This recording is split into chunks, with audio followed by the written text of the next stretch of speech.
Hey, everybody, listen, it's late, it's Saturday. Welcome in the building. It's Trending Topic Saturday. I'm glad you're hanging out and spending a moment with me. If you coming in the building, hit the like button, people. Hit the like button. Listen, I'm late, but I'm here, and I want y'all to celebrate with me, and I want to thank y'all. Diva hit 40K. Yes, I did. The Diva hit 40K. So my goal this month in terms of subscribership, I'm looking to hit 50K. But listen, at the moment, Diva hit 40K. I'm grateful. I'm thankful. Thank you, y'all. And if you're new in the building and you didn't hit that subscribe button yet, please consider subscribing. Candy, thank you. Thank you. Thank you. Thank you. Listen, we're here to talk real quick. I'm gonna do a little express train. I'm trying to get myself comfortable here. I'm not comfortable yet. I'm gonna do a little express train, and the title is "Are We Getting It All Wrong?" Are we getting it all wrong? The reason why I put that title there is thank you everyone for the congratulations. Yes, I hit 40K. The reason why I did that title was because the simple fact with this Diddy case and situation, it has everybody kind of all over the place. Sometimes we're split down the middle. People are over here saying Cassie, Cassie, Cassie. People over here saying free Diddy. Now, I also just learned that apparently they out there giving out merchandise, free Diddy t-shirts, and they're paying people to wear the t-shirts. Now, when you got to pay somebody to support you, that's messy. But at the end of the day, they said Diddy like to pay, right? To keep things quiet or whatever the case may be. So if he want to be out there paying for supporters, I guess whatever, right? $20 an hour in case you need some extra cash. Go down. If you don't mind putting on a free Diddy t-shirt, put on the t-shirt and free Diddy, and you'll get paid $20 an hour. I mean, a whole 8-hour day, you can make yourself some good cash if that's what you want to do. But I want to get back because I read this article in Rolling Stones. The article I read in Rolling Stones magazine, it pretty much said, what have we come to? I'm summarizing it, but I'll get to it and read it out to y'all. But they said, what have we come to where we're ignoring the fact that Cassie was in a whole DB situation and saying free Puff? Because this, everything that we're hearing so far has nothing to do with Rico. So I want to say this. When I read it, I understood where they was coming from. But when I read it, I also said to myself, this is the Southern District of New York's fault. Y'all brought a case, which I told y'all way back when they raided his house, they didn't have enough evidence, and they still don't for these Rico charges. But one thing they know they could do for sure, that I have the people talking and have the people saying, oh my God, he's a monster. And I'm not saying that he's not or is. But what they know is they can have the people talking by telling about all of these DB situations in his lifestyle sexually. It'll muddy the waters. And they're hoping that it muddy the waters with the jurors, and the jurors will come back with a guilty verdict. Now, let me tell you where I think the judge got it wrong. I think the judge should have sequestered this jury. There is no way on the face of this earth that the jurors can go home every day, never touch social media, and never bump into any of this stuff that's being said after they leave the courtroom. It's impossible.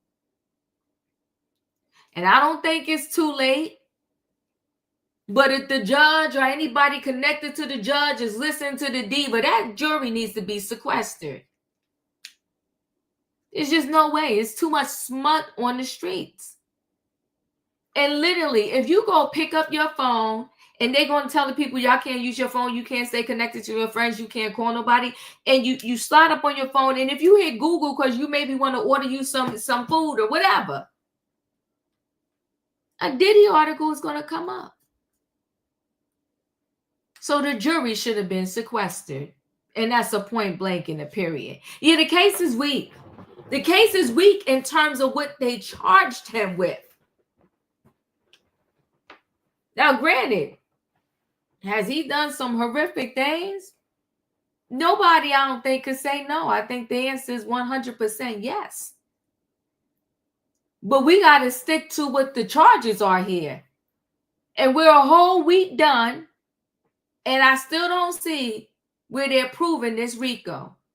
And my thing is, if you giving everybody that's connected to the enterprise immunity, then that's trash too. Straight trash. Because the first thing the defense could say is, did you get immunity for your testimony? They're going to have to answer. And when they say, yeah, to me, your testimony is trash, you'll say anything because you were saving yourself. Why should we trust you? But we're going to talk about it because this article went in and it said pretty much, what are your thoughts? What are your thoughts on the fact that we are just, overlooking this DB and saying free Puff? Now, I said this the other night, and I'm going to say it again because we're going to talk about it when I bring up this article from Rolling Stones magazine. What do y'all think is going on right now with Kanye West and Bianca Censori? She was somewhere else. She had on a bra that was see-through. I don't even know. I didn't know you could even walk the streets like that. I didn't think it was legal to walk the streets half naked, but apparently it is because Bianca does it every day. But what do you think is going on with that situation? Well, we'll talk about it. Then we got this man in New York. He keeps robbing places, robbing them, and robbing them, and robbing them, and robbing them, and they putting him back out on the street. He got a drug habit. And the petty crimes that he is doing, it's no bail attached to it. So as soon as he gets charged, he could just, do whatever they give him a court date, and he back in the streets. And his mother was like, oh my God, I can't, not my Harold. Yes, your Harold. She's delusional. Her baby boy, which is a grown man, is a drug addict, and he's out here robbing the people, and now he's on the cover of the Post for not a good reason. So in this case, it's not are we getting it all wrong, it's his mother getting it all wrong, and so is he. But the state of New York is getting it wrong too, because he needs rehab. Maybe instead of wasting the taxpayers' money, allowing him to go in the court, out the court, back in the street, back in the jail, why don't you just send him to rehab? Try that. Now, everybody's not successful with rehab the first time, but at least try. Then we got Aubrey O'Day. She's been in these streets and had a lot to say, but not say about Diddy. She said Homeland Security contacted her, but she won't be testifying. Well, if they didn't want you to testify, then they thought that you ain't had nothing really to say that was going to help them.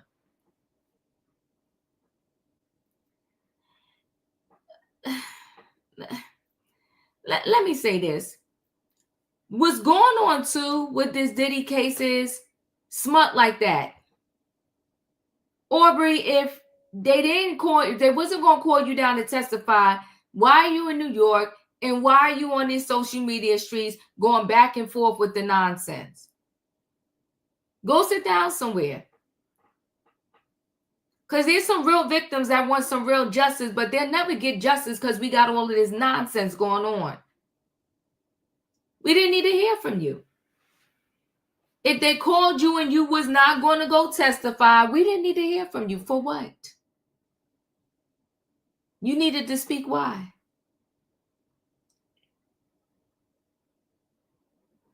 And I'm going to tell you why, another thing, why their case is weak.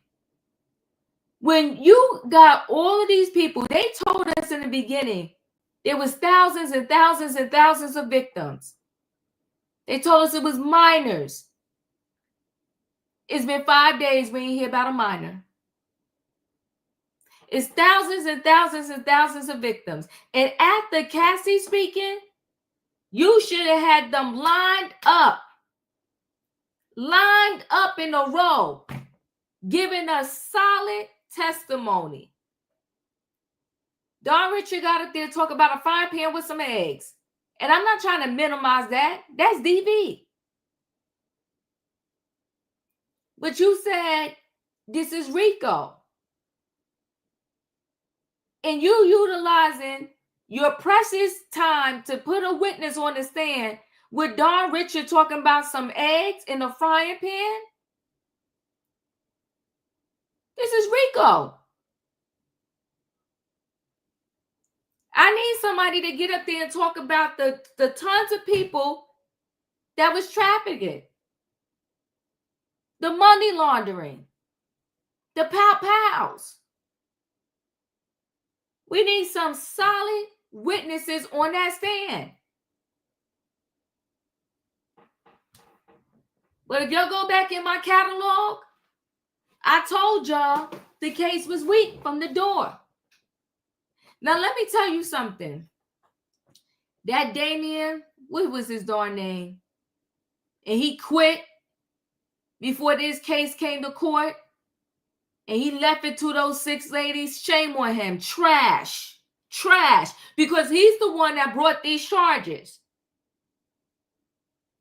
And he knew when he brought them, it was weak. So what did he do? He punked out the end of last year. He didn't even finish out his time. He punked out, he left, and now these ladies are left holding the bag, and they're probably doing the best they can with what they was left with. They're doing the best they can. I don't even blame them. They're doing the best they can because they was left with a hot, stinking mess. The people lost their mind about that baby oil when that lube was taken from the house. And people beat me up. Y'all could go back because I didn't delete the comments. Y'all could go back. They beat me down with a stick when I said there were no drugs in the baby oil because they would have said it. But what did Cassie get up on that stand and say? Said there was no drugs in that baby oil. That man just got an obsession with baby oil. He liked to see me glistening.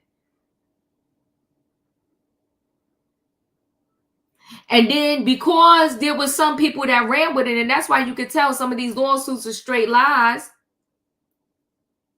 There was one of the lawsuits, they claimed, oh, he dashed all this baby oil on me, and next thing you know, I was out.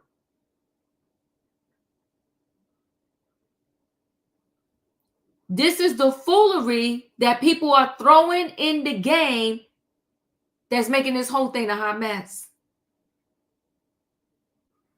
But listen, guys, thank you. Yes, Diva hit 40K. I appreciate y'all. My next goal is 50K. By the end of the year, 100K. So I can have my plaque behind me. Okay? I'm looking to get that 100K plaque. But listen, guys, y'all know what time it is. What do I need in the chat? I need a choo-choo. Hold aboard, everybody. It is Saturday Night Trending Topics, and we got stuff to talk about, okay? Are we getting it all wrong is the title. The Diddy trial. This New York City man that keeps going back and forth, just robbing the people in the jail, out the jail, in the jail, out the jail. And his mama is shocked. And then we got Aubrey O'Day. Let me bring the people on in the building. Wait, hold on one second. Hey, Diva, shout out to you for speaking the damn truth. That trial is nothing more but a scam and a waste of our taxpayer dollars. The same goes for Cosby, Majors, Michael Jackson, etc. Nathan, I appreciate you. Thank you so much. Wayne, welcome in the building. Hey, in my opinion. Hey, Diva, choo-choo. Choo-choo. You know what? I'm going to do this New York man first because you know what? Drugs is a beast. And I will say this. I sincerely, my heart goes out to all of the people that's trying to fight the alcohol demon, the drug demon, the food addiction demon. You know, it's not easy. And, you know, what is her name? What is John Legend wife's name? John Legend wife says she was sober, I think, for 4 years. And then she said, yeah, and she said she fell off the wagon the other day. You know, it's a beast. It's a beast.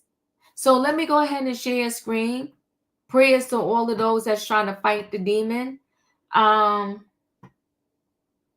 think this is it. Hold on one second.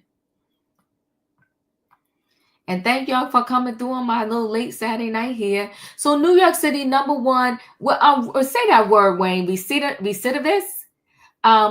Just can't stop stealing, even after mind-boggling 134 arrests. 134.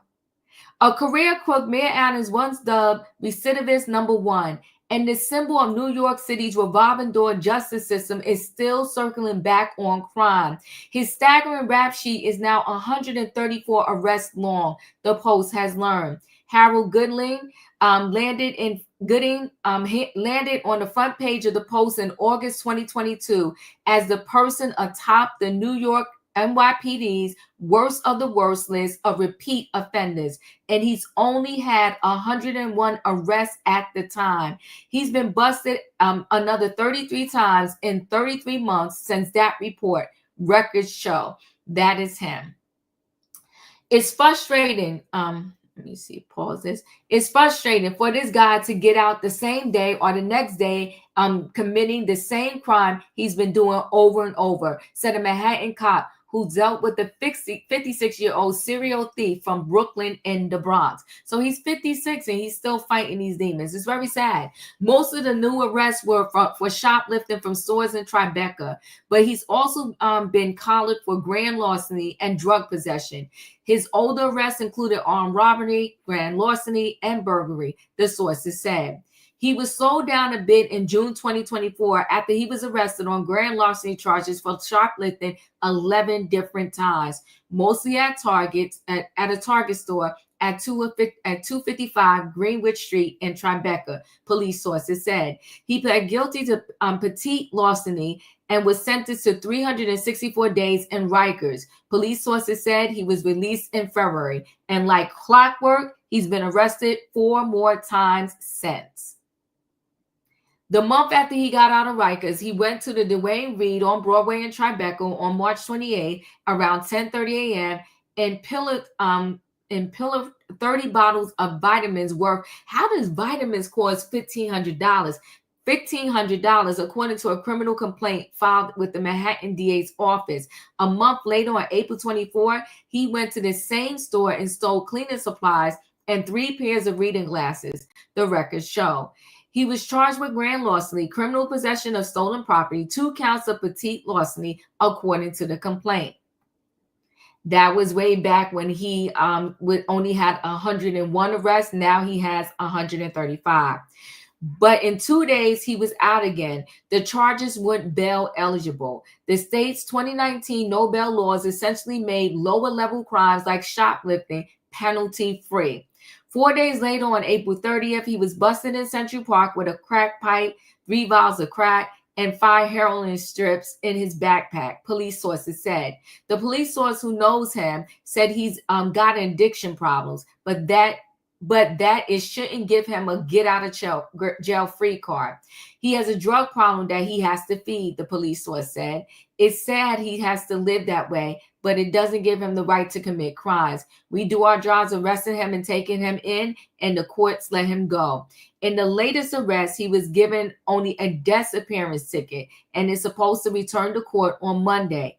He's not going to show up, another police source said. He's going to get an arrest warrant, and the whole process is going to repeat itself. Gooding has served 3 prison stints, starting with 1 to 3 year sentence for attempted burglary conviction in Brooklyn, New York in 1994, according to state records. Using the name Jamil White, he was sent upstate again in 1996 for attempted robbery conviction in Brooklyn, according to the State Department of Corrections and Community Supervision. His most serious conviction for first-degree robbery in Brooklyn landed him a 10-year sentence in 2001. He was paroled in 2008, records show. It's probably worth the squeeze for him, said the retired NYPD detective and John Jay College adjunct professor Michael. In an underground economy, for them, it's worth the gamble. The police can only do but so much. That's their livelihood. Just before he landed on the cover of the Post, he was nabbed in a sting of 2022 robberies, shoplifting from a Tribeca Target nearly half a dozen times, always wearing the same distinctive white bucket hat, officials said. He was released without bail each time. At one point, he posted a glam photo on Facebook of himself wearing a baseball cap and added a sparkle effect. Apparently, he hasn't learned his lesson, nor will he, said Joseph, retired NYPD sergeant and adjunct professor at Penn State University, Lehigh Valley. We're living in a time where nobody on the city council is going to say this guy needs to go to jail. The city council is trying to get rid of Rikers and, quite frankly, trying to abolish police. Trying to talk sense to them is fertile. Goodin's mother, Dolores Stroy, 72, appeared surprised to learn her son was at the top of the NYPD's worst of the worst list back in 2022. Not my Harold, she said. This man is a menace to society, but it's sad because he's on drugs. Wayne, your thoughts? I don't know why they don't give him what he wants. He want to be in jail. I mean, did you say he was homeless? He did. They don't say whether he's homeless or not. They just say he has a bad drug problem. I mean, his mother, his mother's alive, but his mother seemed to have her head in the clouds, saying, "Not my Harold." Well, he wants to be in. I think he wants to be in jail.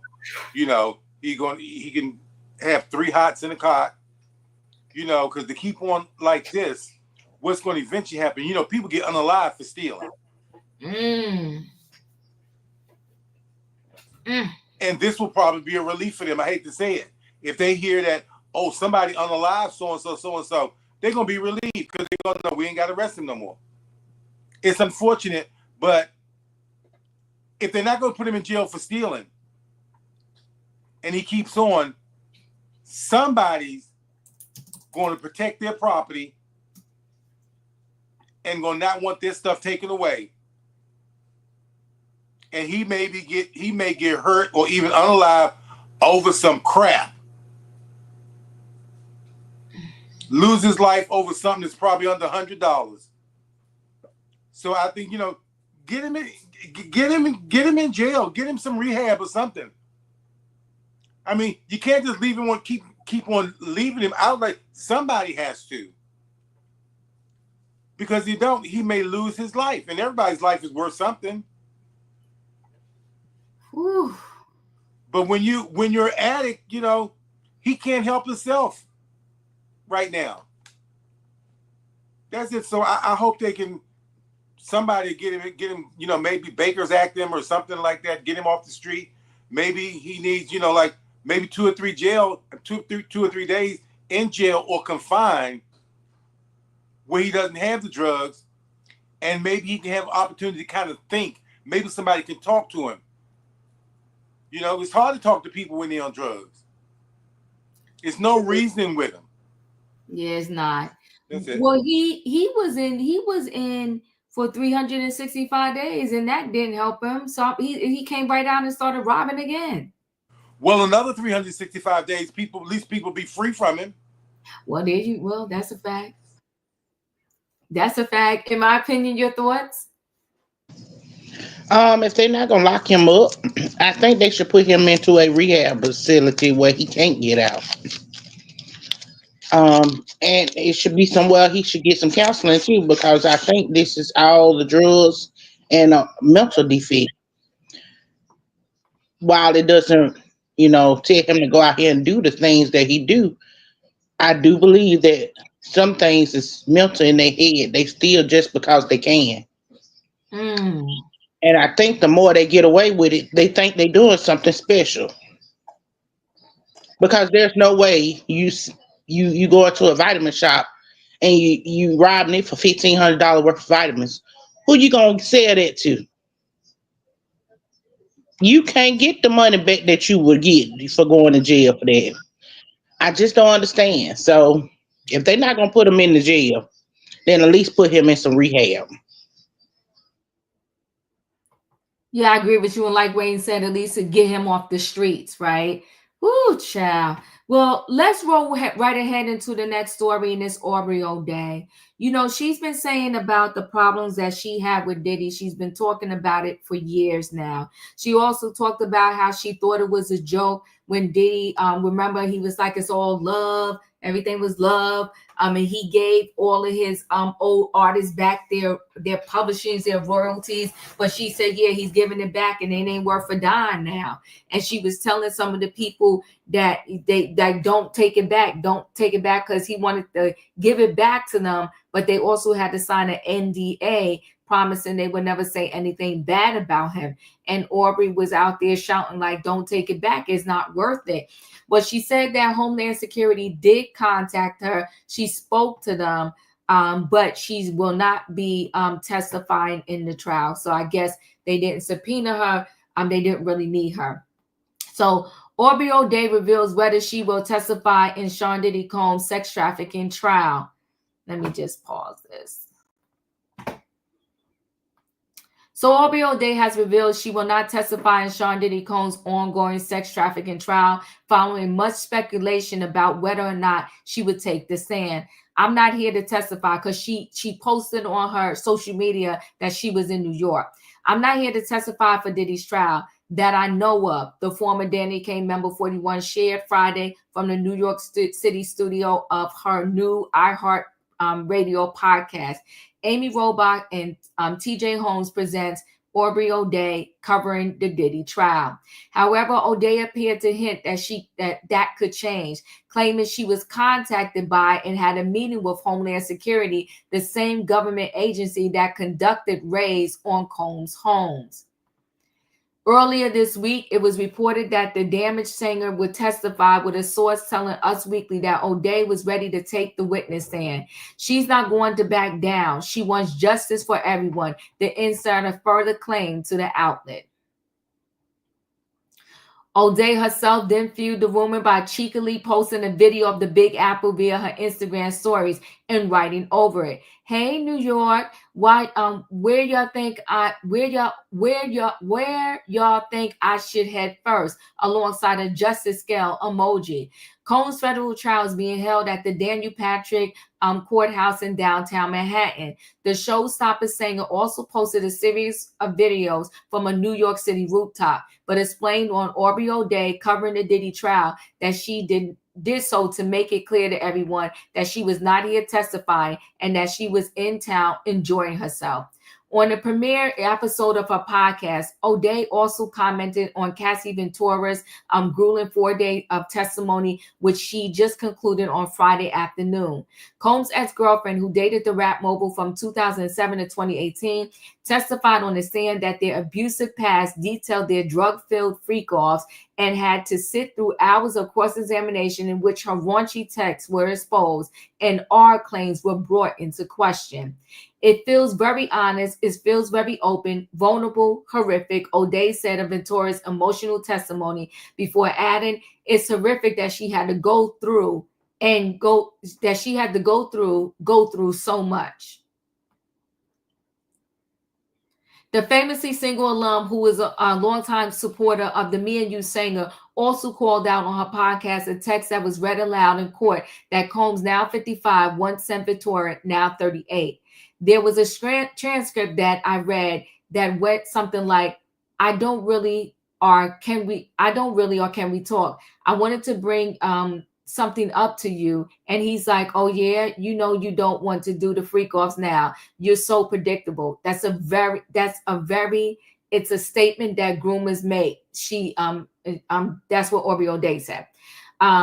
Aubrey O'Day, who signed to Combs' Bad Boy Records from 2005 to 2008, has alleged in the past that the record company founder groomed her when they met on MTV's Making the Band. Combs is on camera saying how much he hates it, but he's off camera telling me all the ways I needed to be groomed properly, like down to my toenails, she claimed on the Cyrus Queen podcast in September 2024, per the Daily Mail. Self-worth, peace of mind, and the right to speak your truth. Cassie Ventura, you are incredibly brave to shine light on what you endured in the dark. I'm sorry you had to go through it alone. I'm praying for your continued strength, and I offer my full support to you. That's what O'Day wrote to on her stories to Cassie. Combs fired O'Day in 2008, kicking her out of Danny DeCane. More than a decade later, the Stay With Me singer claimed her ex-boy did so because she refused his alleged sexual advances. I wasn't willing to do what was expected of me, she claimed on the Call Her Daddy podcast in 2023. Not talent-wise, but in other areas. That was very traumatic. I don't think any of us have healed from that. Although O'Day is not set to recount her experiences in front of a jury, her former fellow band member, Don Richard, who is suing Combs for sexual abuse, took to the stand Friday. The Hello, Good Morning singer, 41, testified that she witnessed the rapper get violent with Ventura on multiple occasions. Her testimony is expected to continue on Monday. What do you think, Wayne, about Aubrey O'Day just, covering the trial? Used to be involved with Bad Boy and, saying she may or may not testify. Well, I think she wanted to testify. She didn't just show up in New York. She's so kind of like hanging around. You got somebody hang around a party hoping to get invited in? Yes. Yes. I think she's hanging around hoping that, there'll be a reason, to call her in. And one thing, not to as far as Cassie, why? I mean, all these other people, they got away. You know what I mean? Like this girl, she said, "Oh, I didn't want to do the things he wanted me to do." Okay, and seemed like where are the people that couldn't get away? Where are the people that, I guess if he was prostituting them or whatever, where they at? Even the whole time we haven't been hearing anything about anybody that was held captive, held against their will. I mean, shouldn't there be more people, more of that? I mean, than just Cassie? I mean, she wasn't the only one in the freak off. There was others. But they brought her in. If they're trying to get the jury to, and I've been said this, that they showing all this graphic stuff so it'll have that burnt in image in the juror's mind. So if any of them on the fence, they look back at that and say, and that might be the one that pushes them over, guilty. Looking back at all that, he did, even though it may not have anything to do with the RICO, all this other stuff. But when you put that in their minds, people have that in the back of their mind. But yeah, I think, I don't know this lady. I heard the name. And now that she got a podcast, can you imagine if she announces, "Oh, they called me as a witness." Clicks and views. Can you imagine she go back to her podcast and put the title up there? My thoughts on the trial or whatever. That's clicks and views. And clicks and views mean money. So that's what I think she's, obviously she don't really have nothing juicy to tell Homeland Security. It ain't juicy enough. Oh, we heard that, Right. Tell us something new. Tell us something. Tell us something we don't know. So that's it. Thank you, Julius. Your thoughts? Oh, I read like 2 reports that she was going to be testifying, but I guess I was wrong. We already kind of know Aubrey's story because she has been very vocal and very outspoken. But this is the first time that Don Richard is speaking up. And so this is really a big thing because she's always been so poised and really so quiet. Aubrey O'Day? No, Don Richard. Mm. Aubrey always been speaking, Mm. but not Don. Mhm. I'm doing like the contrast. Okay. So we always knew where Aubrey stood. So I think there has to be some kind of juice in this case that Don Richard is speaking up. But I feel like the question with her is, why did you go back and work on the Love album? But with Aubrey, her stance has been very consistent. And she has maintained the same allegations against Puffy, I'm going to say, the last 10 plus years.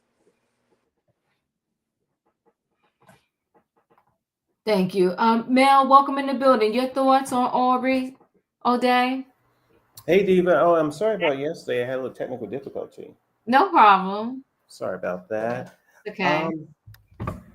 Yeah, I mean, I'm confused by her. I thought that she was, as I told you, I told you yesterday, I did go down to the court for a couple of minutes just for a talk to a lovely person, a friend of mine, this lady. But, but I was following and I heard that Aubrey was coming to testify next week.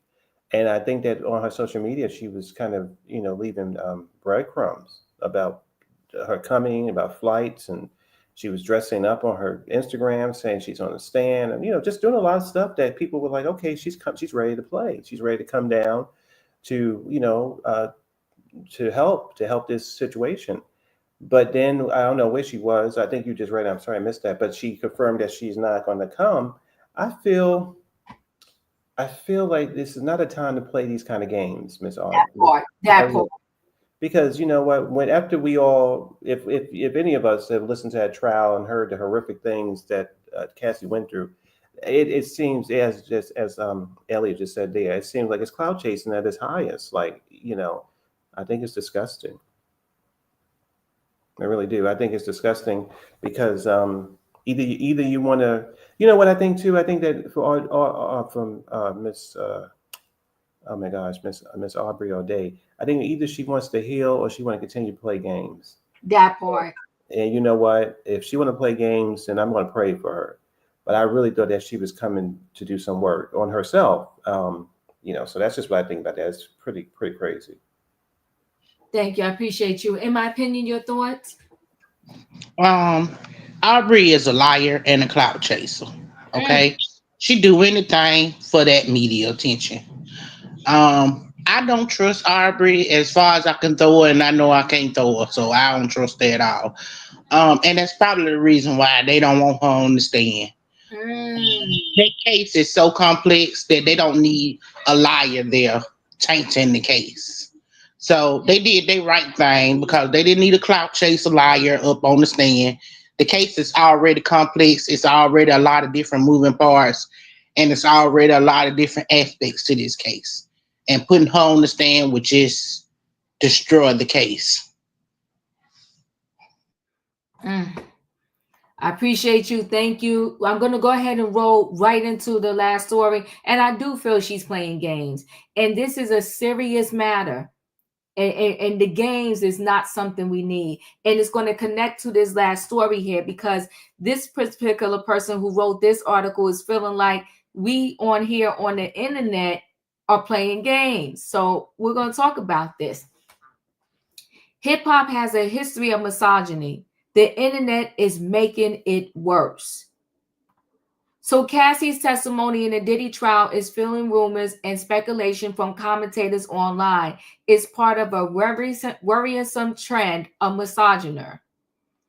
This week, the Sean Diddy Combs trial began. The government star witness is Cassie, Combs' ex, who he settled in November 2023 sexual assault lawsuit to the tune of $20 million.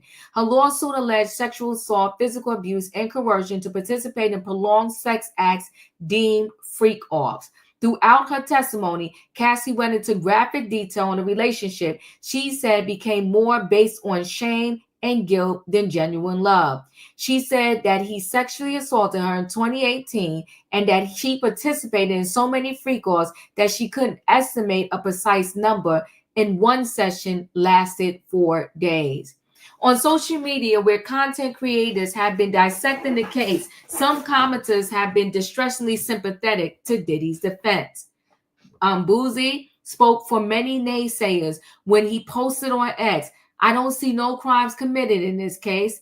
Ignoring, they're saying in the meantime, he was ignoring Cassie's abuse, rape, and assault accusations to make a sweeping claim, as if she's not merely one witness detailing one portion of the government's case. So they're trying to say that is one portion. Hang in there, people.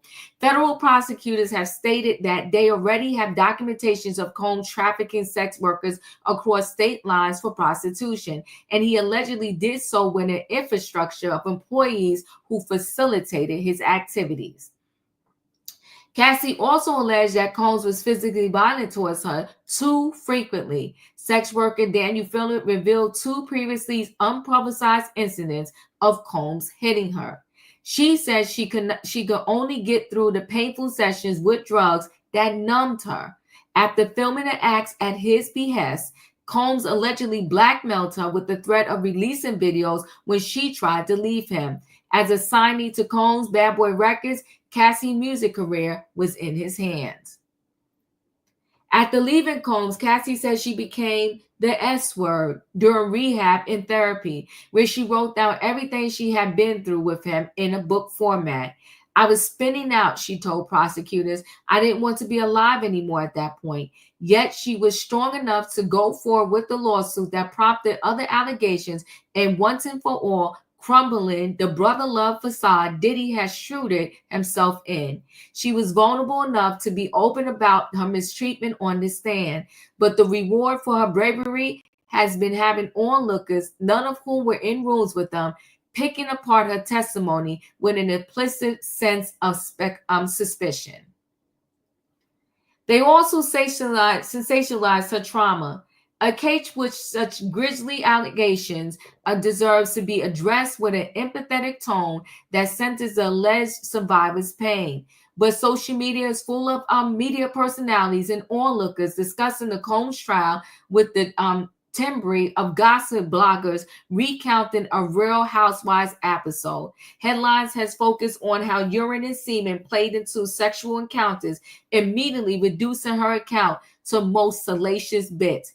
Independent journalist Lauren LaRosa got a hasty recap of Cassie's cross-examination from right outside the courtroom, noting, "Unfortunately, I don't think Puff is going to walk away scot-free." During a 3-minute video where she was speaking off the cuff about sensitive issues that deserve measured recounting. YouTuber Tisa Tells, who was in the The Fall of Diddy documentary, boasted about having exclusive tea in one of her trial recaps. Social media is rife with fresh baby oil and Diddy party jokes, as if we're all talking about a sketch comedy show instead of a woman recounting trauma that she almost didn't make it back from. The rampant skepticism of Cassie and the ridicule of her pain reflect a societal conditioning that denies Black women genuine victimhood.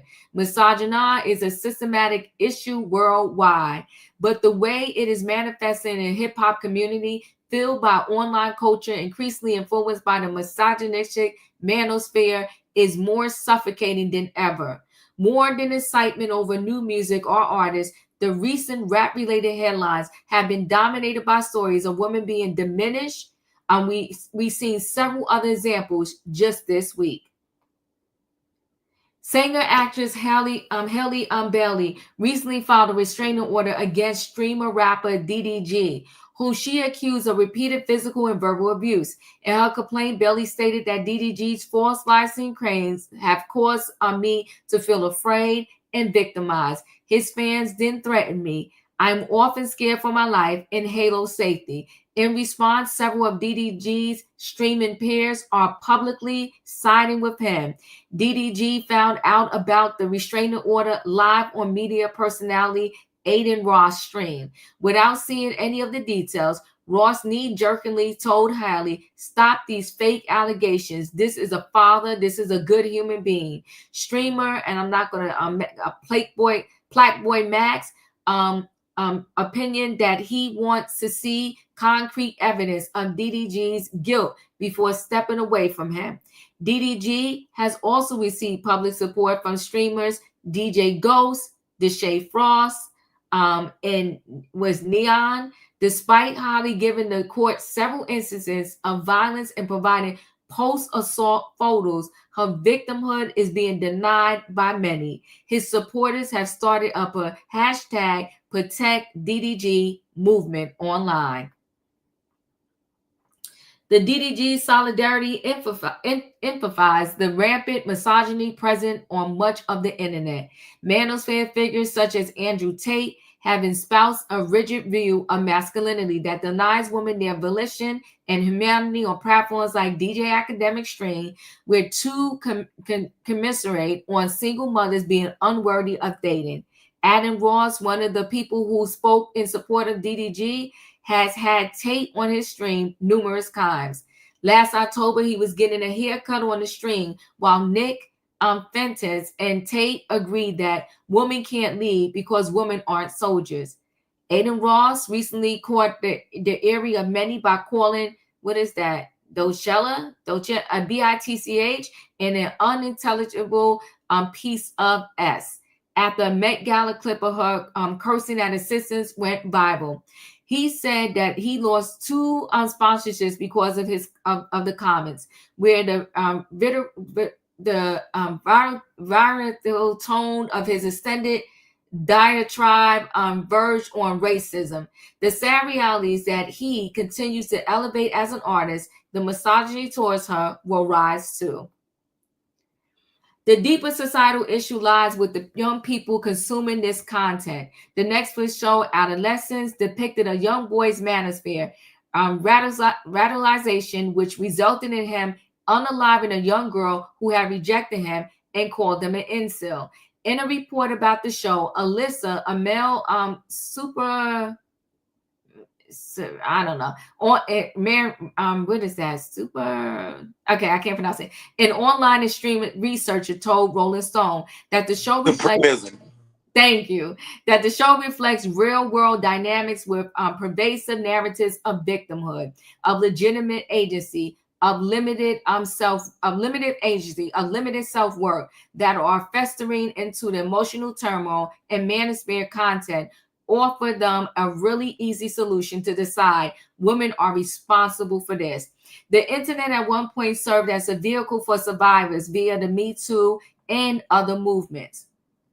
Since Alyssa Milano encouraged other women who experienced assault to reply Me Too on X, then Twitter, a wave of people have come forward about harassment and assault they previously suffered in silence. The Me Too movement in particular has laid bare the culture of coercion and abuse that permeates every institution and created space for women to feel supported by online communities. But in recent times, it feels like there has been pushback led by a SWAT of men prone to challenge women coming forward. The streamers, Sneeko, who frequently streamed with Ross, have surmised that a woman's worth is what she looks like, and a man's worth is your masculinity, is your respect.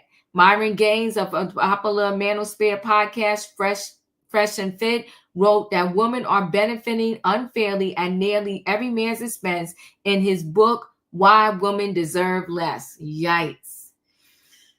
Whew. Like with Cassie and Halle, Megan Thee Stallion has been a victim of the internet's propensity to ridicule women.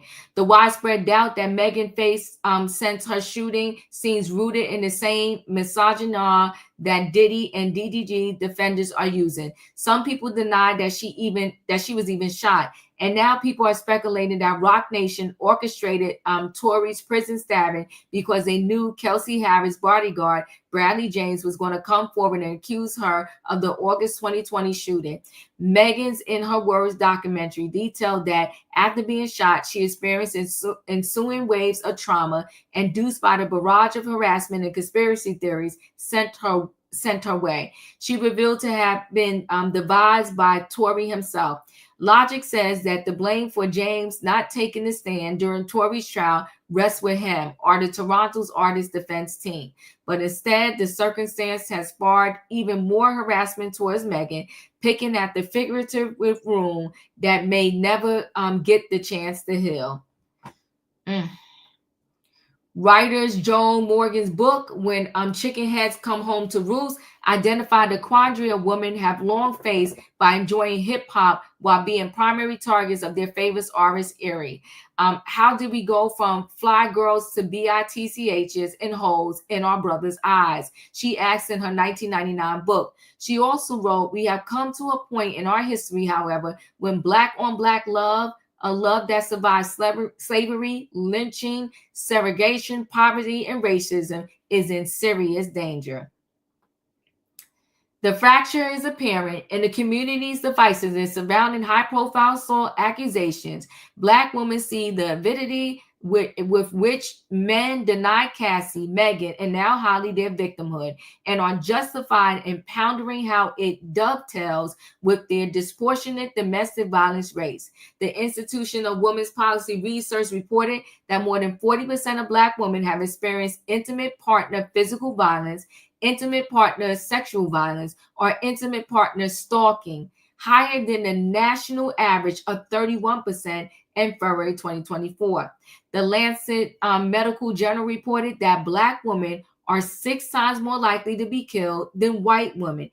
51.3% of Black females' homicides are related to intimate partner violence. Over the past several years, hip-hop's supposed decline has been a prevailing storyline.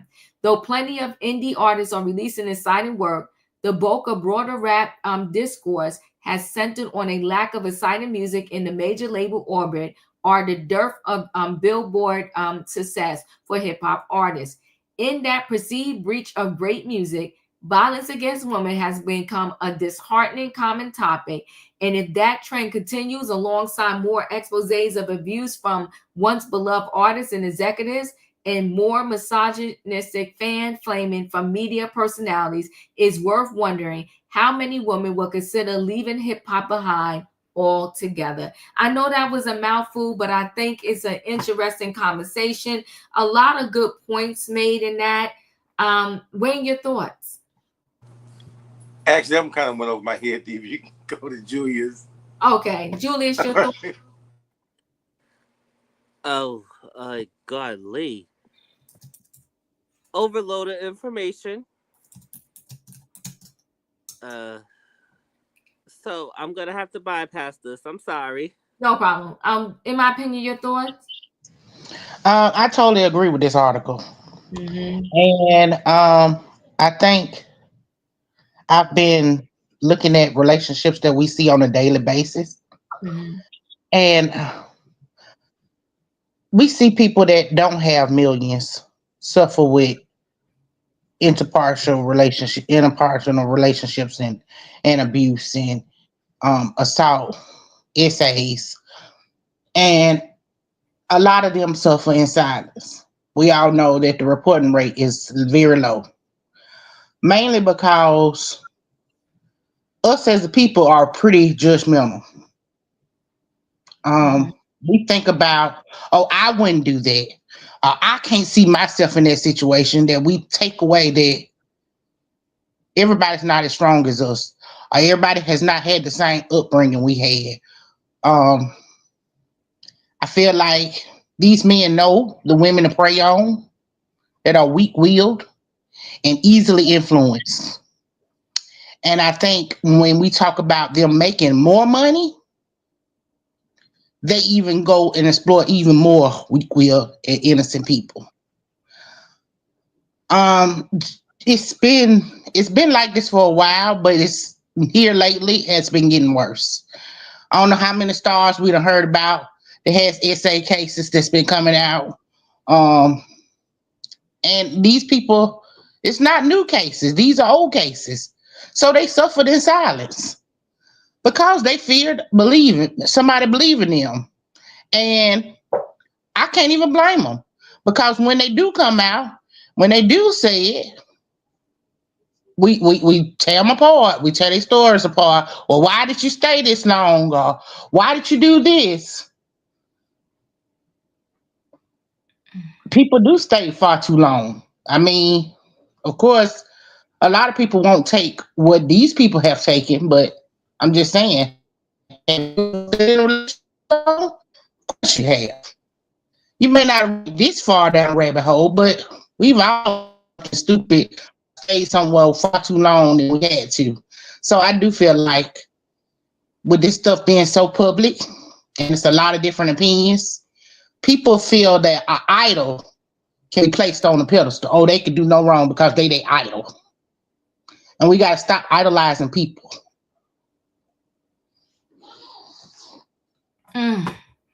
Thank you. My opinion. Mel, your thoughts? Yeah, I think like Wayne and Julius, I'm gonna have to process that article. It was a big one, and you know, there was a couple of points in there that I definitely, when they brought up Fresh and Fit and Manosphere, and I think that whole group of people are garbage, in my opinion. They are totally garbage. But there were some other things in there, and I just have to process the whole article. But you know what? I thought it was interesting. You may remember this, Diva. It was last year, I believe, where Essence came out of the woodwork and just ripped Miss Mia to shreds in Potomac. So it's kind of interesting that these that Essence and Rolling Stone is getting into the reality, or either the commentary that people do on YouTube, because they are, I don't know, maybe it's just that their circulation is not going as where it need to go. So now they talking about, you know, the YouTubers, and they're talking about the reality shows, these magazines that would have never done that about 10 years ago. So I was surprised to hear some of the names there. And of course, I love Tisa Tells. That's actually a friend of mine. So I don't have anything negative to say about her. But the Manosphere people are definitely a trash. They're trash. And actually, that man in the article, he was outside. He had a big old argument with some woman. They had a big disagreement. I think it was yesterday, that Fresh Fit man who's been horrific to women. There was a woman out there protesting against them. It was a moment that they had. I did see that. Mm-hmm. I did see that. Yeah, at first I thought she was like a mentally person. First, right. Yeah, but they said it was a deliberate. She was very focused on her messaging, and I said, wow. So he was there again. This trial, with Diddy is it's getting the Manosphere people to support Diddy basically for whatever reason. It's kind of crazy. It's absolutely crazy. But I definitely want to read that article again over the weekend. Yeah, it's in Rolling Stone. So what I got from it, I do understand their point. I think one of their points was pretty much because of all of the noise on social media, like and on the YouTube streets or like that. So let me back up and say this. Before there was a YouTube on this particular level that it is now, with so many different content creators, giving their opinion, even the people on TikTok, social media, other social media platforms, you had to wait till you heard like a Wendy Williams say it. Or you just heard maybe a blurb on the news. But now it's this 24-hour thing when it comes to the YouTube, when it comes to the TikTok, where you're constantly being fed all of this different information. Then on top of it is memes. And on top of it, like, as soon as a lawsuit drops, like you're hearing about it, versus where at least before, when it was just the news, you would go to sleep and then wake up maybe the next day and you hear more information. Now it's just this constant feed of information, and it's information overload. And people clearly take sides where, they feel like, well, why did you stay too long? Why did you do this? Why did you do that? And I think for centuries, victims have always had trouble coming forth, right? And the reason why they had trouble coming forth is because they just wasn't believed. And when Cassie dropped her lawsuit, and there was a lot of people that were, like giving her the side eye and still was on Diddy's side, until that CNN dropped the video of the hotel beating. That changed the whole trajectory of the conversation for many people. So it's interesting that when the video got dropped, the conversation got changed. But then now it's like swerving back and forth as she's on the stand, because even when you're innocent, if you go to recap a story and it has nothing to do with the law, you may forget some things. So imagine having to recap your story and it has to do with the law, and they're like, "Well, you said this then." It doesn't necessarily mean you're lying. It's just that, maybe your memory didn't recall it. And then on top of that, she has to recall traumatic memory. And with traumatic memory, your brain will try its best to protect you when something really bad has happened to you. So you don't just every single day and every single night keep replaying that bad stuff in your head. I believe she also said on the stand that she went to therapy and she was writing this stuff out, and as she was recalling and remembering it, she just wanted to take her own life. So the Cassie situation is it's horrific all the way around. Go ahead, Mel. Did you want to say something? Yeah, I think that when you were saying, I agree with you. I think that for me, I've heard different conversations recently about the Diddy trial, and you might like this. Some people said it's triggering them to remember the O.J. Simpson trial. Now, of course, this is not that one was that was just major. And actually, I feel like the O.J. Simpson trial was the reason that it sort of started us down this pathway where we had court TV, where it was 24 hours coverage about who did where, and that was a road we've never gotten off of. That when O.J. Simpson happened, we just became addicted to investigating, celebrity stuff, crimes, John Bonet. It just goes down all those rabbit holes. And I think that some people are saying that if O.J. Simpson trial was happening now, it would be YouTubers who will be definitely talking about all the things that's going on. So it definitely, that was a good point that I was hearing from somebody else. Yeah, you know what? It's true. This is the time we live in. We've been going down this road for the past maybe 40 or 30 years from that time. Just this hunger that the public has to really investigate things. And you know what? So also, Diva, to also distract themselves. This is like on a more spiritual level. When the world is going crazy, the biggest thing human beings want to do is get caught up into something that got nothing to do with their own problems.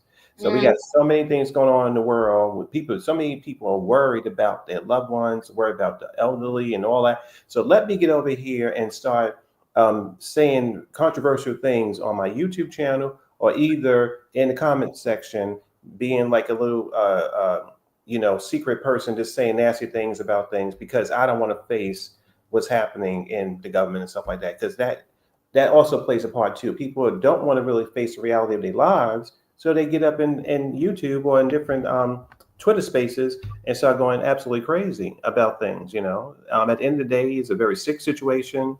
The people in this trial are not perfect. I mean, we can agree about that. Mm-hmm. And I hope that there's healing coming to the people who are involved with this situation.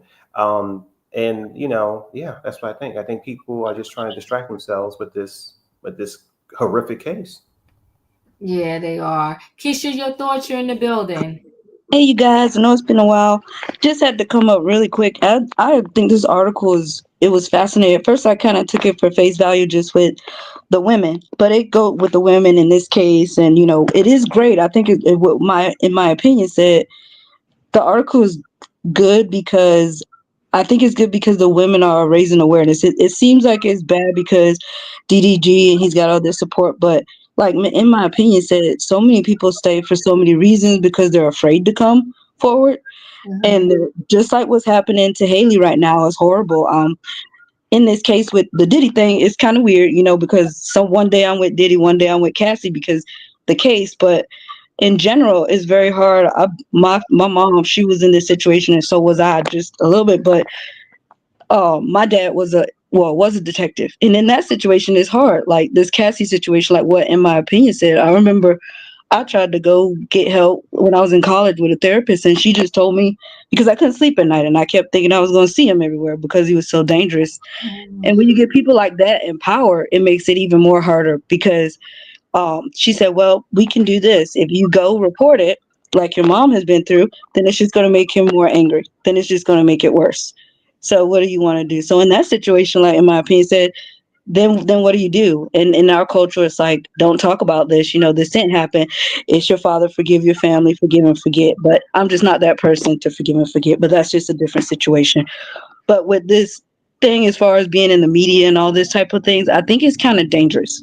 Not just for this Diddy trial, but us being so involved, what's going in the court. It's supposed to be something superior. That's why we go to the law, so we can get fair trials. You know what I mean?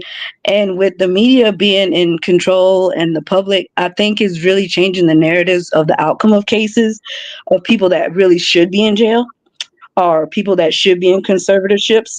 Example, Brittany. I love Wendy. I'm on the fence with that too, because I just know how addiction can go. Even with this situation, people with addictions are very manipulative. She's great now, but we don't know what might happen. She might come out. We might do all this stuff for her and she might get out. And God forbid, she might pass away 2 months later because of us. You know what I mean? And my biggest thing that made me look at this media thing was the Menendez when I saw that movie on Netflix. And I'm just looking at the movie. Obviously, the movie we weren't there, so we really don't know what happened. But after that movie, the media is so involved. What if these boys get out and they really did? It was malicious. You know what I'm saying? And then they get out and then they commit some crimes like a couple months later because of us, because the media is so involved. So I don't know. I think there needs to be some kind of fine lines in place, and maybe eventually we might have to even consider placing some laws in place, because I could see it getting out of hand. Even in this case, we on this channel, I watch your channel because I respect you, because you're objective. You don't just go with Diddy. You don't just go with Cassie. We go with the facts.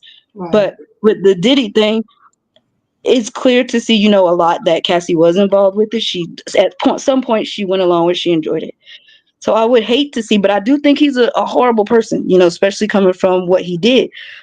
But as we talk about all the time, what he's on trial for, I would hate to see somebody go to jail unfairly. But Right. based on the evidence and what he's being charged for. But if I'm being honest, if I was a juror, by the time we got to do the verdict, I can't honestly say that I would say he wasn't guilty just based on what he's being charged for, because we're so involved. Every juror is going to be thinking about that tape.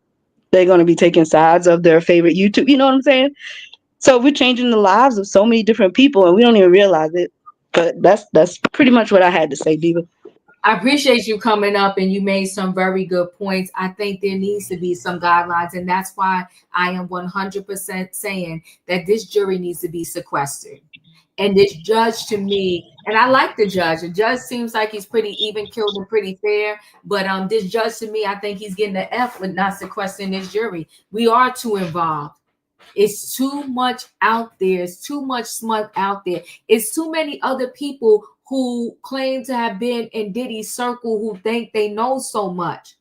You know so much. How did you see all of this, but you said nothing? So many people saw so much and said nothing. And instead of them, holding everything, all of them should be given a gag order. Shut your mouth until this case is over. But they're in the streets, they're saying all kinds of stuff on YouTube, and YouTube is not the only one, TikTok, all of these platforms. To me, this judge needs to sequester this jury. I'm sorry, it sucks because they said 8 weeks, that's about 2 months, but you should have told them that. I think it might be hard for them to do it now because you're not giving these people time to get their life in order, to be sequestered for 8 weeks or however many weeks is left. But he should have did that in the first place. I think they get a big F for not doing that. But I also think that it would have been harder for them to get a jury of, what do they need, 18, right? Because it's 12 and then 6 alternates, right? It would have been harder, but they should have took that, because not sequestering this jury, I think is not fair. It's, how do you get a fair trial? How do you? You don't. It's messy. And then you got from News Nation, and I'm not hating on these people. They doing no different than me, but you got News Nation, you got everybody covering this thing. How could these individuals that are on that jury, when they leave that courtroom, not run into the nonsense? How can they avoid it? Are you giving me a car service home every night? Are you making sure that I get food, that I never have to call out to get no food? Or look on the menu and then a story pop up. And even if you see the headline of this story, it can influence you. Even if you don't click in, if you see the headline. So I think the judge messed up by not sequestering this jury. Anybody else want to speak before I close out? Steve, I was going to say that, you know, like, years ago, when before it was really called social media, things were, they were, I guess, fake or whatever. But now social media, YouTube, the content creators, the serious ones, they're bringing information forward that we probably wouldn't know about. I don't think anybody knew anything about Diddy. It started off like social media. You were just, here and there. And now it's national news. So I think it has its place, you know, um, of people getting information that, maybe somebody will spill something to you that they wouldn't want to go to the media. Maybe they trusted with you to get a message out or something like that. So I think it has its place. And I I hate to say it, I'm so glued to YouTube. That's all. Pretty much everything I watch is on YouTube. I don't even know how regular television works. The platforms and all, like it used to be. It's like it's another world because, like you say, you absorb all this through YouTube. It's so much out there. So it's like information overload. It And is. and when you take a break, you ain't trying to watch television. That's it. It is. It's information overload. It's a lot. In my opinion, you want to say something before I close out? Yeah. Two, the thing that makes this case difficult is when people don't know how they're tying in the charges that he's being charged with.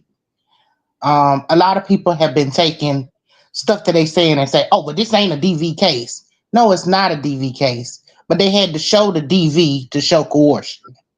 You know what I'm saying?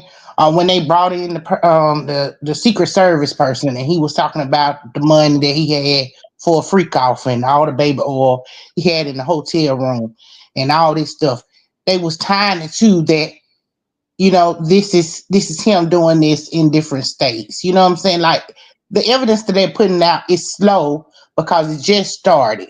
It's not like you're gonna get all the information right away. It's witnesses that we ain't even heard from yet. I'm still waiting on Jane, the single mom, because I heard her testimony is supposed to be, mind blowing. When he busted in her door and stuff and kidnapped her. That's where the kidnapping charge come from. I just feel like it's a lot of different areas, and when people don't know, you assume, and assumptions. You know what they say about that, but I'm gonna leave it at that. But I feel like when we do these things and we want to put our voices out there and make our opinions known, we need to know what we're talking about before we open our mouth and say something that make us sound stupid. You know what I'm saying? So while this information is coming out and it feels like they putting on a DV case, they're actually tying everything in. So people just have to look that it's different charges that can be played in different characters, and it's different categories of how it ties in. And all they got to do is prove two of each one. So, You know what I was going to say too? I was going to say real quick to Wayne's point, and you know what? Because that article was so big, and I might have to read it and really think about it more. But again, you know what, Diva? For so many years, Wendy Williams was made to look like a joke, and for a long time, she was speaking truth about Diddy, Mhm. and that truth established um, brands like the Rolling Stone thought that it was beneath them.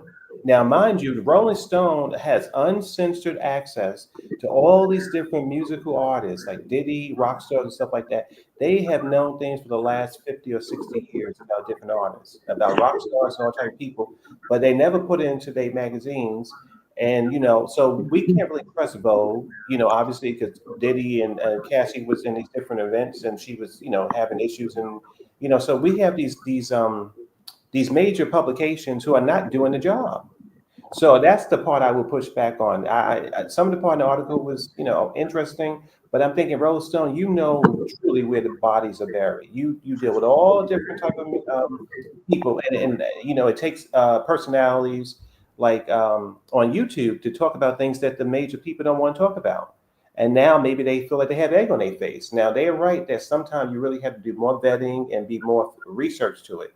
But I think to Wayne's point, that's absolutely right. It's been grassroots. The truth has been sitting there for a long time. And these people and Rolling Stone and other places, they know that these artists have major problems. And they have not talked about it for a very long time. It always takes outside outlets to really start the process going. Whew. Thank you, Wayne. I mean, Amel.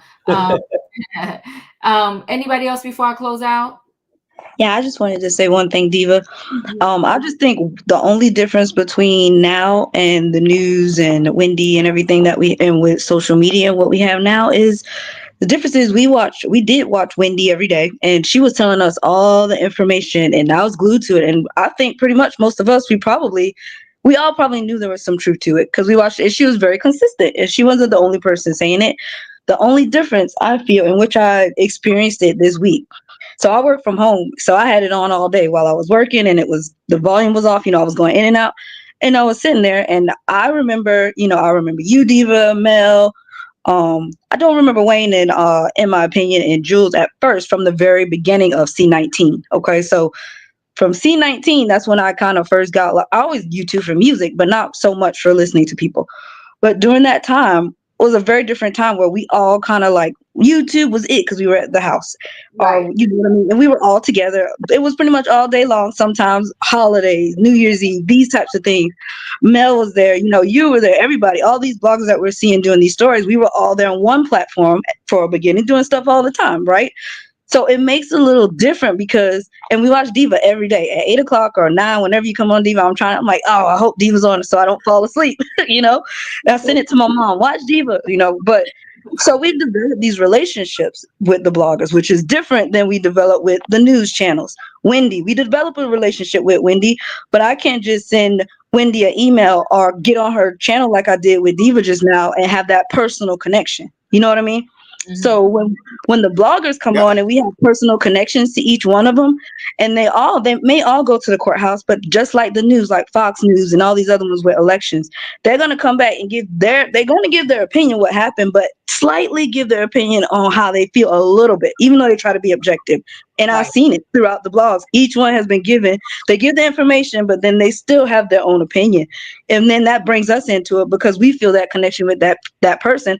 I'm like, dang, this feels like a family time again when it was like C19. I'm like, oh, so I feel like that might be the difference in watching the news channels and watching Wendy, because when we watch the news, they can sway our opinion, but I mean, we don't really know these people. And even I never met Mel, I never met In My Opinion, but if it was her birthday or if something was happening to her, I would be concerned. I'm not going to be as concerned about the people on Fox News. Does that make sense? It makes perfect sense. It makes perfect sense because I have YouTubers that I watch too. And I'm like, in exactly what you said, I would feel the same way too. So I do get it. And it gave me a different insight on how some of these people that get scammed and fall in love online. I understand about the connection. I will say this, that this is a polarizing case. I think in the end, everybody's still lost. If he gets found guilty, it's not just his loss, it's the kids too. And then you have 3 of the kids.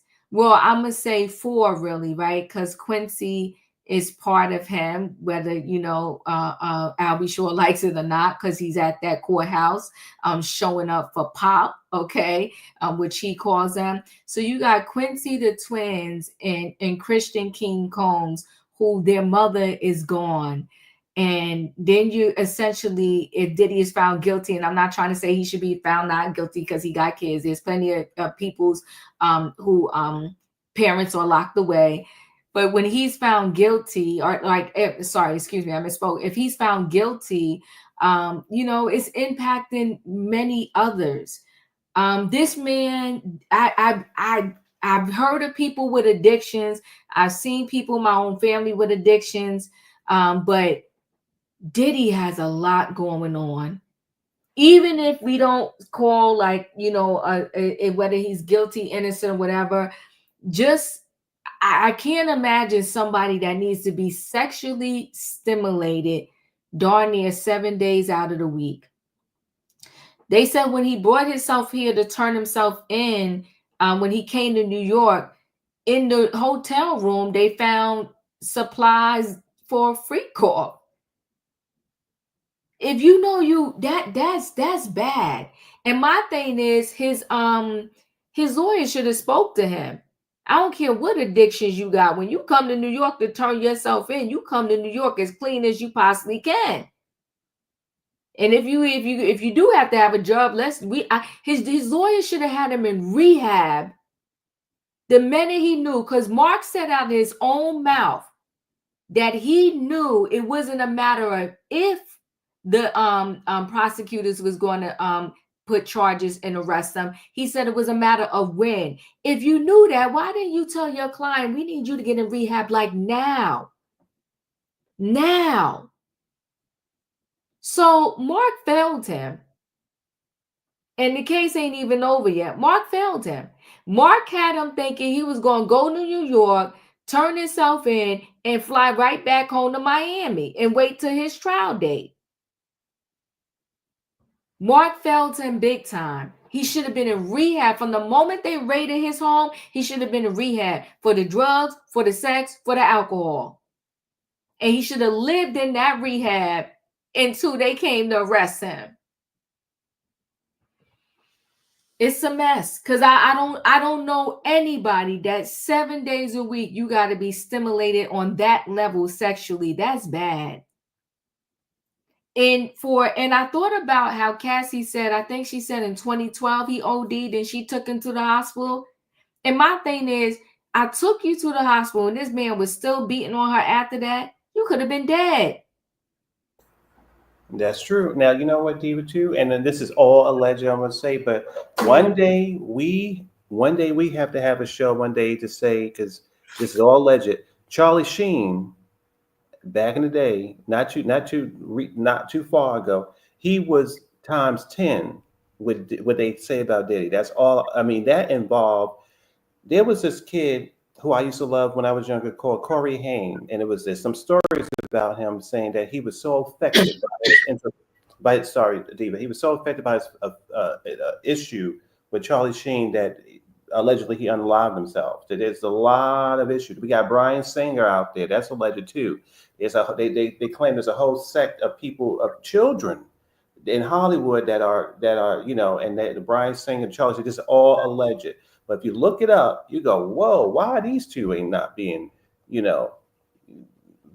prosecuted also? So, it's a lie. It's a whole lie. And I think that Diddy, like you said, it's obvious that the man has some kind of deep, nasty issue. I've told people too, there was this movie called Blue Velvet. Diddy basically is a character from Blue Velvet, because Dennis Hopper played a character where he had issues with his mother. He abducted a woman, he kidnapped her, and I won't go into detail what he did to her in that movie. It was a 1980s movie, but it's the same thing that Diddy did to Cassie, allegedly. And that, let's be clear, the Playboy Mansion was problematic. The Playboy was problematic. Yeah. Mm-hmm. I always say, how come Hugh Hefner got to rest in peace and Bill Cosby did not? Right. Bill Cosby didn't. This stuff is happening. I think, even though I am on the fence about the Diddy and Cat, I do think he should be put away, because I think he's just so violent and a horrible person, and I'm scared of what may happen if he does get off. He's going after all the people that came after him. But the biggest. That's where I'm gonna tell you, I don't think he is. Okay. Diddy had the opportunity to take the others down that did the dirt with him.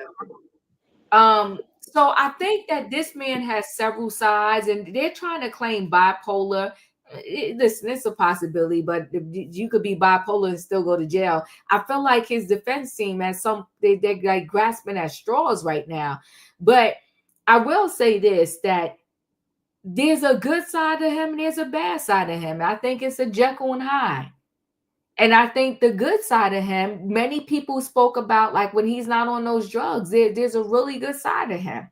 And I think that he's not going to turn on these people.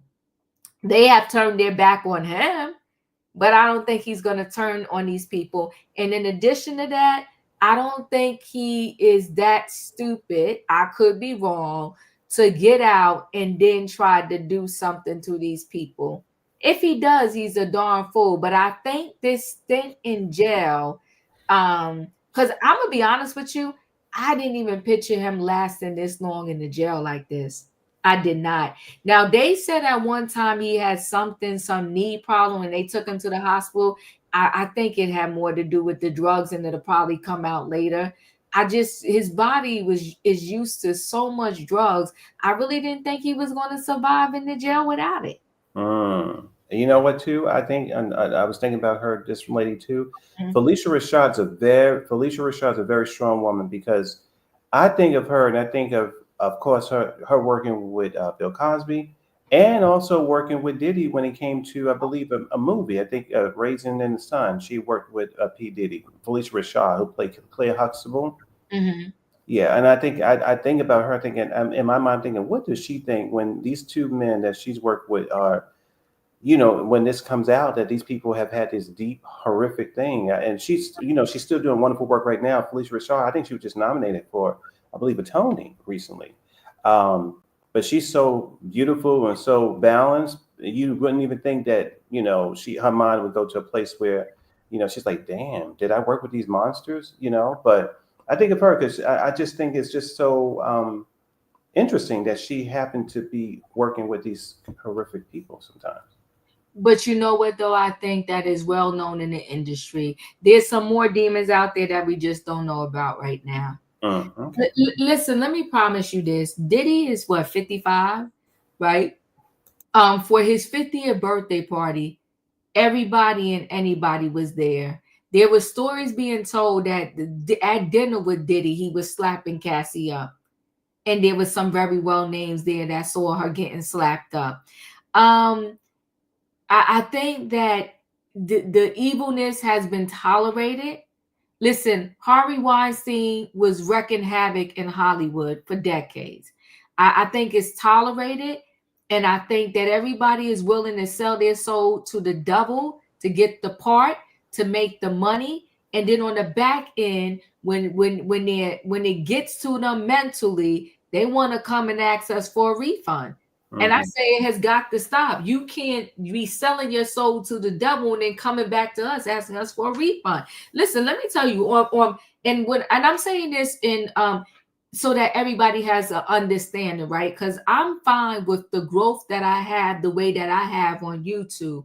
But there are people that email me and they want to tell me their story, and they want me to say this, and they want me to say that. So I can only imagine what some of the bigger YouTubers get. But I tell them straight up, if it's not public knowledge, if it's not out there in an article, are you not going to come up on my channel and say yourself, I ain't doing it. It's not worth it. I don't need to put no exclusive out there. No. So my thing is, there are people that say no. Y'all said yes, and now y'all want us to go back in history and correct your wrong. Like how? Why is that fair? Why is it on our back? Why don't you? It's not that we don't believe you. We do have questions. But then if we have questions, and people want to say we victim shaming, but we do have questions because I do get emails. There's some things that later on it came out, and I'm like, okay, that person was telling the truth, or whatever the case may be. And I may mention, and I never mention their name. Like, yeah, somebody did tell me, early before this, that. There's some things from the Real Housewives that I have exclusive information, and I believe 100% is true because of the person that it came from. And this person emailed me and spoke to me on the phone. I would never, ever, ever.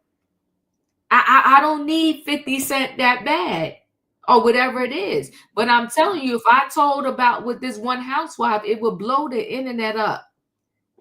But I'm like, I'm not doing it. Diva, it's the same thing you said, which resonates with me so much, which I love it because I feel the same way. If it's because, well, people are so, I guess, materialistic, you know what I mean? And we chasing money and the dollar. But just like you say, every single time, I'll go stay in that studio apartment before I sacrifice myself. So if we have musicians and actors that can say, okay, I'll still stay in my studio without getting that role. Yep, integrity is exactly. I'll go stay in that studio or I'll drive that Honda Civic until so I don't have to take my clothes off or sleep with this person to get this part. That's gone. That's what's missing. People are willing to do anything for $1. And not even just famous people. That is correct. That is correct. It's happening on lower levels too. So you gotta at some point say, where does my integrity live? To me, if I was the defense team, my question would have been to Cassie is, you was coerced, he kept following you, he kept coming for you, but yet in between you had other relationships, and then yet in 2018 you was able to just walk away and have a conversation with him, a kiki and ha and say goodbye. It don't make sense. The two don't make sense. Were you a victim? Now DB is wrong. We all gonna agree on that. He had no business putting his hands on you. But now you're talking about putting somebody away for life because you're saying you was trafficking and they coerced you. But then you said you was popping the stuff yourself and y'all called each other get high partners. Which one do you want us? Which narrative do you want us to go with? And that's where I think the unfairness comes in, right? Yes, this man was dead wrong. He put his hands on you. He was beating you down. He should have never did that. But at the same time, you can't be on a roller coaster ride because this client, his life is on the line. And at some point, the bodyguards, all of them should have been sued by Cassie. The housekeeper, the bodyguards, the this, the that, because you said they all saw and everybody turned the blind eye. But again, where the defense could get her is, well, when somebody tried to help you, you did exactly what Diddy was doing to you. You went and tried to beat them down. She told the one man, I will unalive you. So you can't have it both ways. Like, so which one is it? She was doing threats and stuff herself too. Now, what happens if, and I don't want this to happen to her, what happens if those people wake up and say, well, you know what, she got money now, let me go sue her. Let me do a civil suit against her. In these civil suits, I feel like there need to be more guidelines and parameters around it. Those are just my thoughts. But listen, guys, I appreciate y'all for being here and hanging out with me late night. Okay. Tomorrow I'm going to church. Tomorrow I got my book club. We read a good book this month. Maybe I posted on the community page. What was the name of that book? I forgot, but it was a good book. I think I posted on my community page in case anybody want to get the book and read it. But we did read a good book. Mel, you want to say something before I close out? No, I was going to say, you know what? This was a good show. I'm glad I made it. I had no technical difficulties. I'm going to go watch some Twilight Zone. That's what I love to watch on the weekend before I go to bed, like classic episodes. Okay. And I read James last year by Mr. Percival Everett. That was such a good book. It was a twist on Huck Finn. Basically, it was from the enslaved man's perspective. It was up for the Nobel Peace Prize. It was a wonderful book last year. It was really deep. What is it, James? James. If you look on Google, you'll see it. It was really good because James was a superhero in that book. He definitely he went through a lot, and it was about an enslaved man at that time, how he survived. Oh, it's a good book. It's a very good book, and I'm trying to get through a little life. It's a book that's supposed to be very sad. I was trying to get through it, so I'll be reading on the weekend. But right now, tonight, Diva, I'm gonna watch me some Twilight Zone, some classic Twilight Zone, and I'll be going to bed because I'm a little tired. But this was a really good conversation. Very good. Thank you. I appreciate y'all. Good night and goodbye, everybody. Y'all know the routine. If you ain't hit that like button on the way in, hit it on the way out. And thank you. The Diva hit 40K. I'm looking at Yes, Diva. Wonderful. When did you hit it? Today? today. Yes, Oh, it's great. a All right. celebration show, Diva. Yes, I do. And end of the year, 100K, so I can have my plaque behind me. But thank you, y'all. Good night and goodbye, everybody. Good night. Good night.